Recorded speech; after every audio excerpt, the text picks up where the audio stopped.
ভাইয়ের বার্থডের সময় ওর পরীক্ষা থাকবেই, হয় একদিন আগে নয় একদিন পরে। তাই আমরা কখনোই ওর বার্থডেতে খুব এলাই কিছু আয়োজন করতে পারি না। সিম্পল ঘরোয়া ছিমছাম খাওয়া দাওয়া থাকে।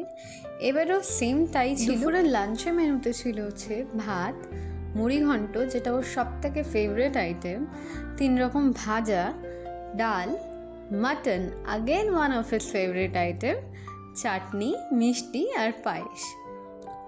আর যেহেতু এটা ওর 18th বার্থডে ছিল, তাই আমরা একটু স্পেশাল করার জন্যে ওকে একটা সারপ্রাইজ দিয়েছিলাম যে ছোট্ট করে ঘরটা একটু ডেকোরেশন করে। আর যেহেতু ও কেক খেতে পছন্দ করে না, তাই জন্যে ওর বার্থডেতে আমরা আইসক্রিম কেক এনেছিলাম অরুণ থেকে।